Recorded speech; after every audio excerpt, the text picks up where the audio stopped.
یہ سبق قدر ایاز کرنل محمد خان کا تحریر کردہ ہے، جس میں انہوں نے دیہاتی زندگی اور دیہاتیوں کی سادگی اور ان کے خلوص کے بارے میں بتایا ہے۔ اس کے ساتھ ساتھ یہ بھی بتایا ہے کہ انسان کی قدر و قیمت اس کے خلوص، محنت اور اصلیت پر منحصر ہے۔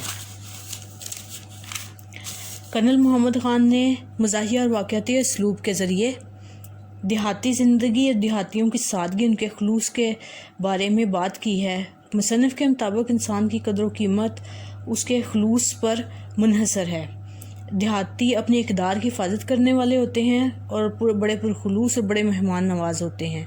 سلیم میاں، جو کہ کرنل محمد خان کا بیٹا تھا، وہ پہلے دیہاتیوں کی اتنی قدر نہیں کرتا تھا۔ یہ کہانی سننے کے بعد، جو کہ ان کی اپنی ذاتی آپ بیتی ہے، جو انہوں نے اپنے بیٹے کو سنائی اور جو چھوٹے چودھری کے نام سے مشہور تھے، یہ کہانی سننے کے بعد سلیم کے دل میں دیہاتیوں کے لیے عزت و احترام اور محبت پیدا ہو گئی۔ اس کہانی کا جو ٹاپک ہے وہ قدر ایاز ہے، جو کہ ایک تلمیح ہے۔ تلمیح در حقیقت محمود اور ایاز کے حوالے سے ہے۔ محمود غزنی کے بادشاہ سبکتگین کا بیٹا تھا۔ ایاز اس کا ایک جانسار غلام تھا۔ محمود کا ایاز پر اعتماد اور ایاز کی وفاداری ایک ضرب المثل کی حیثیت رکھتی ہے۔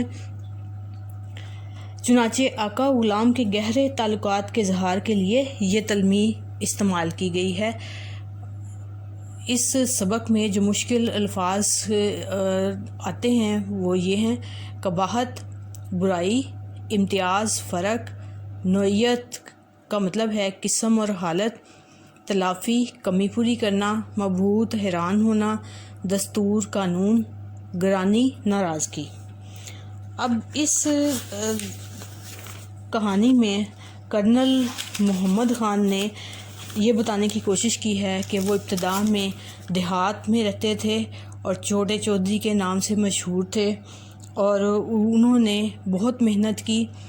انہوں نے ترقی کرتے کرتے وہ فوج میں ایک کرنل کے عہدے پر جا پہنچے، اور انہوں نے ایک عالی شان رہائش جو ہے انہیں گورنمنٹ کی طرف سے بنگلہ ملا ہوا تھا، اس میں اختیار کی۔ اب ان کے بچوں کو اس حقیقت کا کوئی علم نہیں تھا، جس کا انہیں بتایا گیا ہے اس کہانی میں۔ اب مصنف نے کہا ہے کہ سلیم میاں، جو کہ یہ خود ان کی تحریر کردہ ہے، انہوں نے کہا کہ سلیم، جو کہ 10ویں کا امتحان دے کر فارغ ہوا تھا، ان کا بیٹا، وہ ٹی وی دیکھتا اور بیڈمنٹن کھیلتا، اور ایک دفعہ اس کی غیر موجودگی میں اس کا کوئی دوست ان سے ملنے آ گیا، اور ان کے ملازم علی بخش نے ان کی اچھی طریقے سے خاطر مدارت نہ کی، جس پر کہ دونوں میں جھگڑا ہو گیا، یعنی سلیم میاں اور ان کے ملازم میں، اور جس کو ختم کرنے کے لیے کرنل محمد خان کو اپنی آپ بیتی سنانی پڑی۔ اب اس میں مختصر مشقی سوالات ہمارے پاس یہ ہیں: مصنف کو کس قسم کا بنگلہ رہنے کو ملا تھا؟ مصنف کو ایک سی کلاس بنگلہ رہنے کو ملا تھا، ایسا بنگلہ جو اپنی کلاس میں انتخاب تھا، یعنی کہ عالی شان۔ سلیم میاں کا مشغلہ کیا تھا؟ سلیم میاں دن بھر بے فکر دوستوں کے ساتھ بیڈمنٹن کھیلتے اور شام ہوتے ہی ٹی وی کے آگے جم جاتے۔ سوال نمبر 3 ہے: سلیم میاں علی بخش پر کیوں برہم ہوئے؟ وہ اس لیے ناراض ہوئے کیونکہ اس نے اس کے دوست کو گول کمرے میں صوفے پر کیوں نہیں بٹھایا اور فریج سے نکال کر کوکا کولا کی بوتل پیش کیوں نہیں کی۔ ماسٹر جی کو چائے کیسے پیش کی گئی؟ ماسٹر جی کو چائے ٹھنڈی اور بدمزہ پیش کی گئی۔ ماسٹر جی چھوٹے چودھری کے گاؤں کیوں گئے تھے؟ ایک دفعہ وہ شکار کھیلتے ہوئے چھوٹے چودھری کے گاؤں جا پہنچے، رات ہو گئی اور انہیں ان کے گھر میں رکنا پڑا۔